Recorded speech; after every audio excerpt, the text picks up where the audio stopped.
what do you think about remote working itself in comparison to the even office working, traditional working, or even with hybrid? There is also this hybrid model of certain offices that, or certain companies that have a physical office, and they say, okay, we have a Friday work from home, or you can come 2 days to the office and then not come.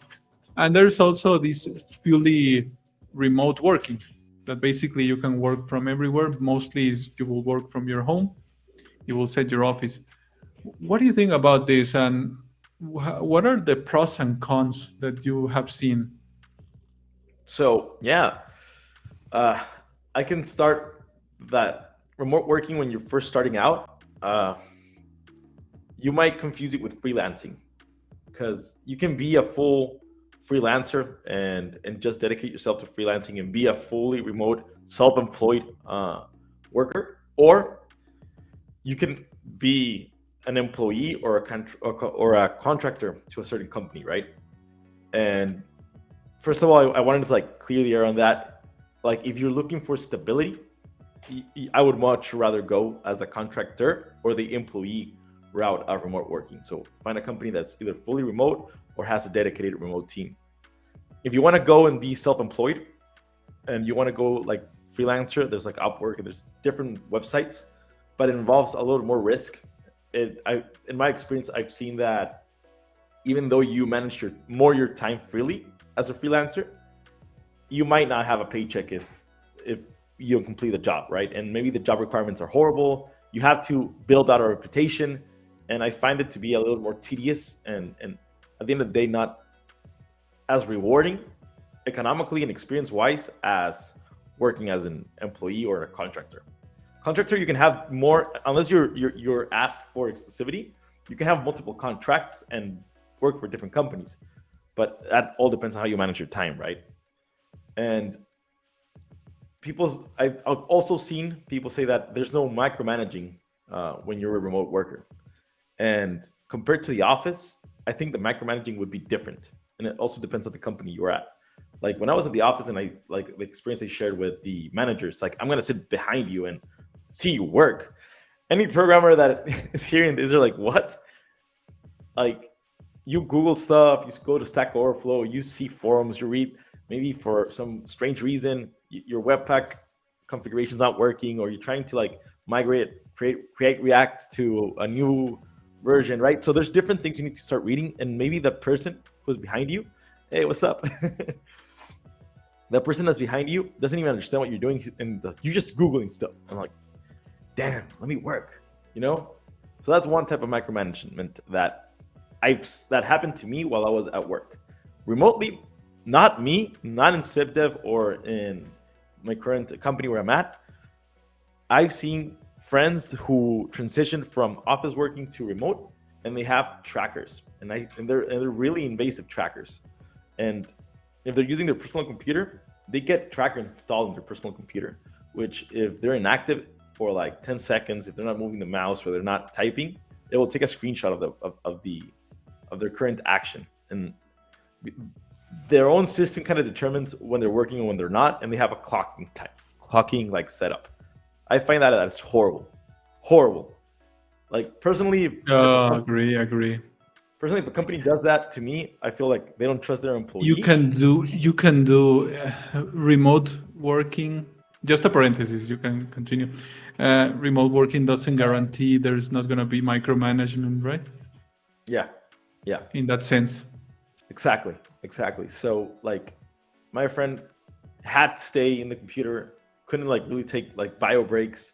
He said like, I'd rather go to the office because this is horrible, right? Uh, in another case, they had to have their webcam turned on, like if it was like school. And I'm like, in my opinion, guys, if you're trying to go remote working and your company doesn't trust you, why should you trust the company? I think it goes both ways, right? Exactly, and it's simple. I mean, we're gonna just uh, cross our opinions here and there, but yeah, it's simple. I mean, you need to trust the employee or the contractor or whoever you hire the point of the view of the company. If it doesn't work, then Yeah, you you can just fire let them. him. Yeah, exactly. Let him or her go, and that's it. I mean, we're all also the people from the company that hires you or whoever needs the service. They should be busy. Also, they just Yeah, to be micromanagement. I mean, it's stressing. just. I mean, exactly. It's just okay. Here's the work to do, and that's it. And it should be simple as that, right? Just having this culture of the micromanagement. Oh man, I obviously it's not cool. I have several personal issues, and I guess most of the people have issues because it's not a cool thing. As I told you, I come from many years of work going to office, and previously it was more common to have. Uh, we will call it micromanagement in a sense that there are certain things that you needed to be from this time, from this hour to this hour in your desk and doing this, and then uh, your lunch time was from 1 to 2 or whatever, right? You pick your lunch time, and you needed to be there or whatever. People were watching you, and if you left for some reason, I mean, you just walk out of the office and go to for a walk and then Yeah, come back. It was not.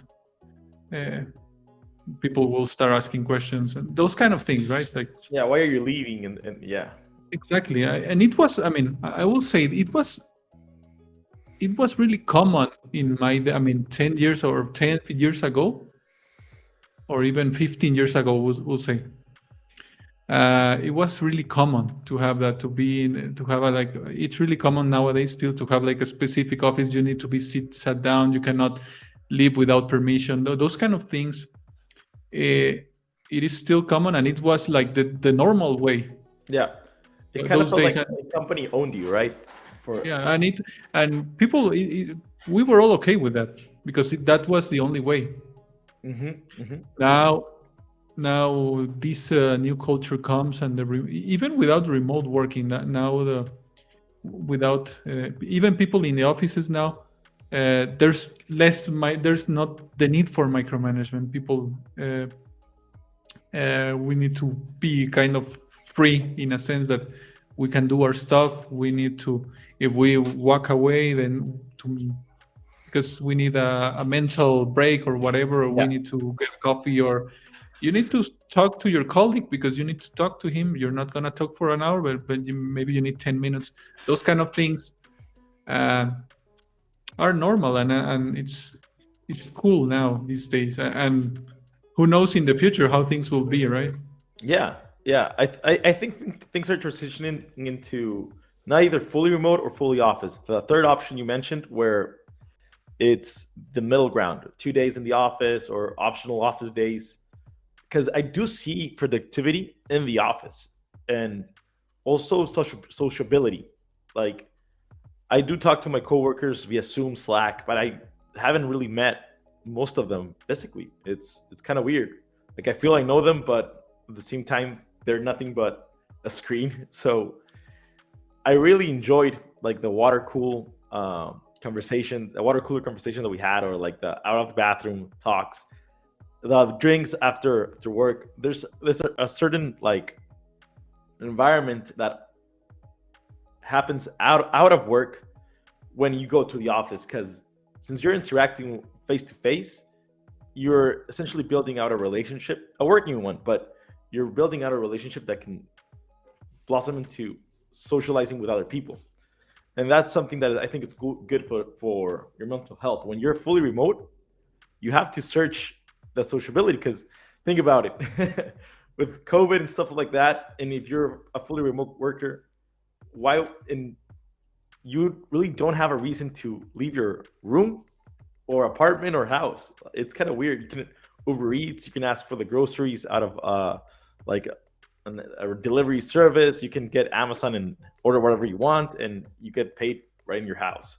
So what is it to you not to? I think there's like a Japanese word called like hikomori, which is like people who don't never go out of their out of the room, right?